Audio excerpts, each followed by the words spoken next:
Hello दोस्तों, नमस्कार। मारुति नंदन academy में आप सभी विद्यार्थियों का स्वागत है। दोस्तों, आज हम बात करेंगे हमारे कंप्यूटर प्रोफिशिएंसी सर्टिफिकेशन टेस्ट यानी सीपीसीटी के बारे में। दोस्तों, यहाँ पर जो है 15 मई 2022 का शिफ्ट 1 का पेपर यहाँ पर सॉल्व करके आप सभी को बताया जा रहा है। टाइमिंग का ध्यान रखेंगे। सबसे पहले आपको ड्यूरेशन रहता है 120 मिनट का, आपको यहाँ पर टाइम दिया जाता है और टोटल जो नंबर रहते हैं वो 75 नंबर यहाँ पर आपके रहते हैं। आगे बढ़ते हैं।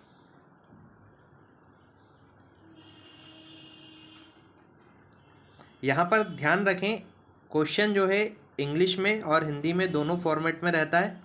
इसका विशेष रूप से आपको ध्यान रखना है। आइए, पहला क्वेश्चन यहाँ पर आता है, एक डैश में कमांड होते हैं जिन्हें सिलेक्ट किया जा सकता है। तो दोस्तों, यहाँ पर ऑप्शन में अगर हम देखें तो एक मेन्यू में कई प्रकार के कमांड होते हैं। मेन्यू के अंदर कई प्रकार के क्या होंगे, कमांड होते हैं जिन्हें हम सिलेक्ट करके किसी भी चीज़ को ओपन कर सकते हैं। आगे बढ़ते हैं। आप MS एक्सेस 2010 का उपयोग कर रहे हैं तो निम्नलिखित में से किस MS एक्सेस डेटा का प्रकार का उपयोग टेक्स्ट यानी अक्षर को स्टोर करने के लिए किया जाता है, जो टेक्स्ट फील्ड में संग्रहित होने के लिए बहुत लंबी है। दोस्तों, यहाँ पर एक Microsoft Word, Excel, PowerPoint की तरह ही एक सॉफ्टवेयर होता है जिसे MS एक्सेस कहा जाता है। इस MS एक्सेस के अंदर इन्होंने पूछा है कि डेटा का प्रकार उपयोग जो टेक्स्ट को सेव करने के लिए किया जाता है। टेक्स्ट का मतलब होता है अक्षर, और इस फील्ड को संग्रहित करने के लिए हमें मेमो का प्रयोग करना होता है। अगला प्रश्न, निम्नलिखित में से किस का प्रयोग डेटा को सीधे सेलों में संपादित करने की बजाय एक वर्कशीट में दर्ज और संपादित करने के लिए किया जाता है। दोस्तों, यहाँ पर प्रश्न को समझेंगे। किसका प्रयोग डेटा को सीधे सेलों का मतलब होता है क्या है, यहाँ पर समझेंगे। अगर आपने एक्सेल की शीट देखी होगी तो उसमें कई प्रकार के रो और कॉलम होते हैं। इन्हीं के जो बीच की जगह रहती है इनको सेल कहा जाता है। अब प्रश्न यह है कि सेलों में संपादित करने की बजाय वर्कशीट में दर्ज और संपादित करने के लिए प्रयोग किया जाता है। तो दोस्तों, इन सेलों के अंदर अगर हमें कुछ भी लिखना है तो हमें एक चीज़ की आवश्यकता होती है जिसे फॉर्मूला बार कहा जाता है। इन्हीं सेलों में हम याद रखेंगे, फॉर्मूला बार लगाते समय भी आपको बराबर का साइन से शुरू करना होता है। इक्वल टू का साइन और फॉर्मूले बार में आपको फॉर्मूला डालना होता है। अगला प्रश्न, ऑपरेटिंग सिस्टम के संबंध में GUI का पूर्ण नाम क्या है? यह काफ़ी इम्पॉर्टेंट और रिपीटेड क्वेश्चन है जो कि हर बार कहीं ना कहीं रिपीट आपको देखने को मिल जाएगा। GUI का फुल फॉर्म होता है ग्राफिकल यूजर इंटरफेस। आगे बढ़ते हैं। डेटा और प्रोग्राम के अस्थायी भंडारण के लिए उपयोग की जाने वाली कंप्यूटर मेमोरी को क्या कहा जाता है? दोस्तों, सबसे पहले हम बात करते हैं कि मेमोरी के अंदर दो प्रकार की मेमोरी होती है। एक होती है स्थायी मेमोरी, जो कि हमेशा परमानेंट मेमोरी जिसे कहा जाता है। एक होती है अस्थायी मेमोरी, जिसमें डाटा परमानेंट सेव नहीं होता।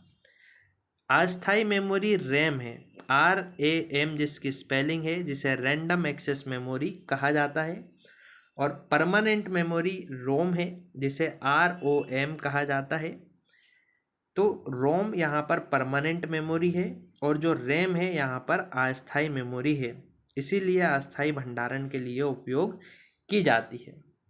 अगला प्रश्न, डिवाइस जो कंप्यूटर से जुड़े होते हैं जैसे मॉनिटर यानी स्क्रीन, कीबोर्ड, वह क्या कहलाते हैं? दोस्तों, जो भी डिवाइस आपके CPU से अलग बाहर से अगर जोड़ा जाता है ऐसे कई प्रकार की चीज़ें, पेन ड्राइव और आदि, जो भी आप बाहर से अगर जोड़ रहे हैं तो उन्हें पेरीफेरल डिवाइस कहा जाता है। पेरीफेरल का मतलब होता है वे उपकरण जिन्हें हम सीपीयू में बाहर की ओर से लगाते हैं, पेरीफेरल डिवाइस कहलाते हैं। अगला प्रश्न, कंप्यूटर में तार्किक संचालन निम्नलिखित में से किसके द्वारा किया जाता है? बहुत ही सरल भाषा में अगर हम समझें, तार्किक का मतलब होता है यहाँ पर गुणा भाग, जोड़ना और घटाना, यानी गणना करना।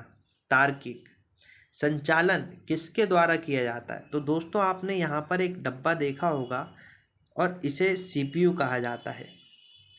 इसी के अंदर एएलयू होता है जिसे अरिथमेटिक लॉजिक यूनिट कहा जाता है। इसी के द्वारा तार्किक संचालन किया जाता है जिसमें जोड़, घटाना, गुणा और भाग आदि आते हैं।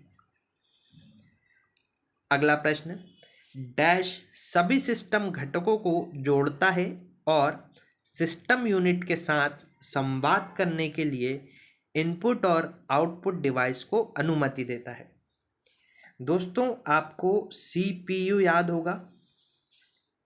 सीपीयू के अंदर जो होता है वो होता है मदरबोर्ड।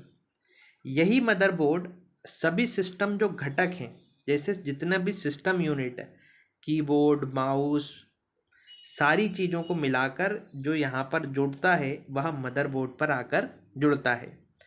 इसी सिस्टम यूनिट के साथ संवाद बनाता है और इनपुट डिवाइस जिनसे हम डाटा को अंदर डालते हैं और आउटपुट डिवाइस जिनसे डाटा को बाहर निकालते हैं, उन्हीं को यह मदरबोर्ड अनुमति देता है। यह ग्रीन कलर का होता है और आप इसे गूगल पे सर्च कर अच्छे से देख लें। अगला प्रश्न, लाइनेक्स में फाइल और डायरेक्टरी के नाम के साथ अनुमति प्रदर्शित करने के लिए कमांड के साथ निम्न में से किस विकल्प का प्रयोग किया जाता है? तो दोस्तों लाइनेक्स के अंदर -1 कमांड के साथ इसका प्रयोग किया जाता है।